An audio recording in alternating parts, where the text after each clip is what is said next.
What's up guys? Welcome ulit sa Rose TV Official. So, ito yung motor ni Ate Mix. Yun. Kung hindi ka pa nakapag-subscribe dito sa ating YouTube channel, please do subscribe, like, share, and hit that notification bell button para sa mga bago at marami tayong videos na i-upload. I-modify natin ng konti para humina yung tunog at hindi nakakabulabog sa kapitbahay ang ating pocket. So, yan. Tinanggal ko na to. So, ito yung bracket niya. Tinanggal ko na. At may dalawang allen na tornilyo dito sa dulo. So, tanggalin mo rin yun. And mahuhugit mo na. Ngayon, may butas na, may dati na siyang butas dito. Ngayon, dadagdagan natin siya ng butas.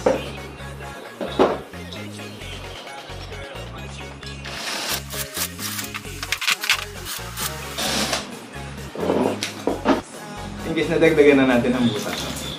Tapos, meron ako nabili sa DIY. O DIY, baka naman siya. ng, ito, steel wall. So, ito yung lalagay natin dito. Para pang filter niya. Since ang laman nito is 6. So, dalawa yung lalagyan natin. So, tag-tatlo. Pwede na.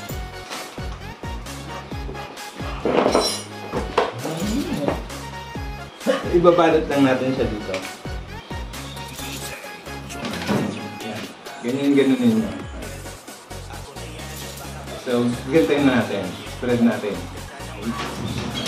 Tingnan natin kung mamaya i-sound check natin kung nabawasan ba yung tunog niya o mas maganda yung tunog niya. And guys, ito so, etong steel ball na ito, ipupulupot lang natin doon sa tubo. Maganda nakahiwa-hiwalay ng ganyan para makakalusot yung hangin.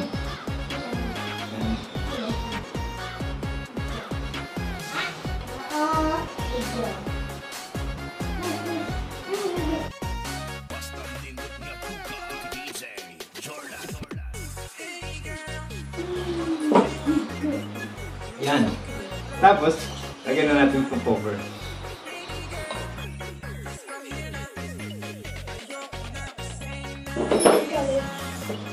Ibabalik na rin natin yung tornilyo sa dito.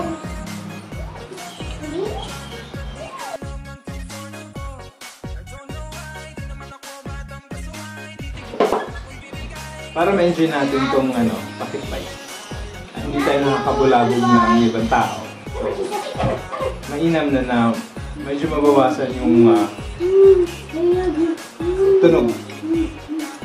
So since ito naman ay 2-stroke, ito natural sa kanya na medyo matining yung tunog niya. Okay?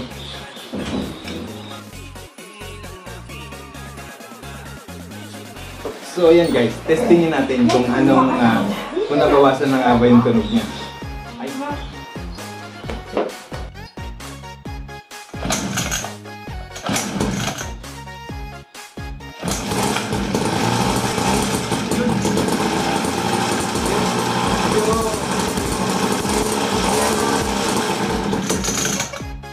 Hello!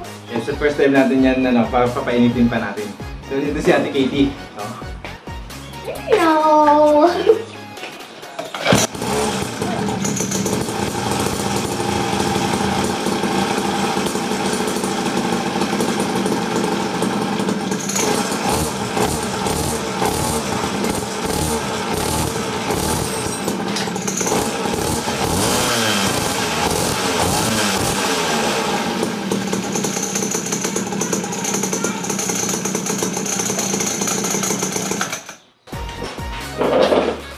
So yun guys, medyo nabawasan na siya, hindi na siya ganun sumisigaw, lalo na pag binibirit. Ngayon, subukan din natin na lalagyan pa natin siya ng tubo sa dulo. So itong tubo na to guys, yan, binutasan ko din siya ng maliliit. So yun, para mas tingnan natin kung kamusta yung tunog pag merong silencer.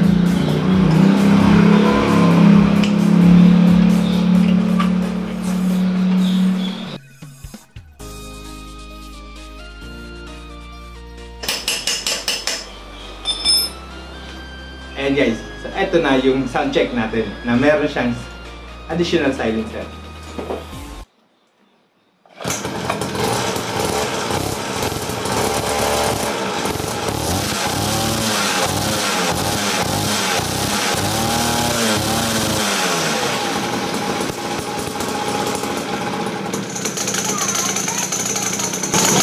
Ayan guys, mas maganda yung tunog. Diba? Ayos. Diba, Dede? At isa pa check natin guys, yung dito sa may makina, yung sinalpakan ng ng tambucho. Sa tingin ko maluwag, yung nakuha natin maluwag. So, check natin.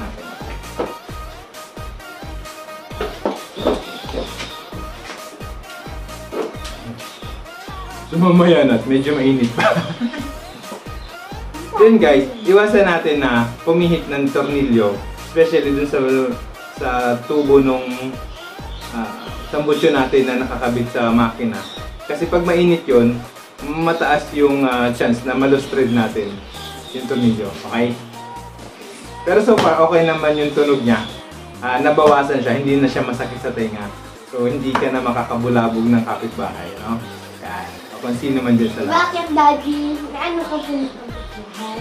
Hindi naman. Siyempre, isipin mo na kaagad yun. Kasi maingay nga siya. Ikaw nga, ayaw mo na iingayan, di ba? Yan guys, ibabalik na natin yung bracket na.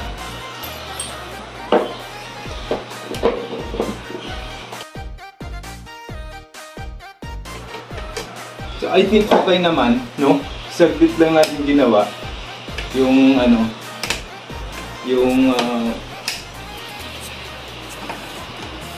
natin, silencer, and yung ating simple modification para humina ng konti yung tunog ng ating pack mic. Okay. So itong canister na to, mas maganda siya kasi nandito yung tornilyuhan.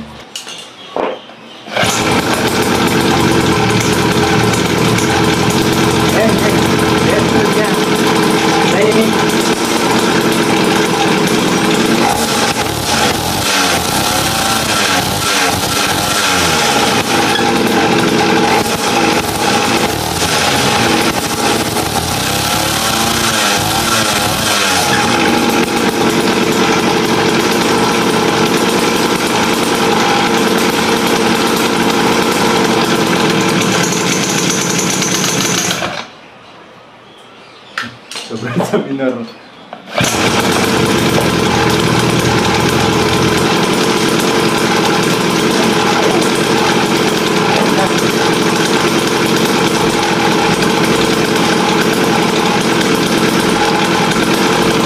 So yun lang guys. So yun lang. Simple modification. Yun lang. So isama rin natin yung ginawa natin. Tinanggal natin yung canister at linagyan natin ng butas. Nag-drill tayo ng butas doon sa tubo at linagyan natin ng steel wall. Okay? And then, binalik natin tapos nagdagdag pa tayo ng additional na silencer. May butas din yun. Okay? So, yun. Thank you and God bless you.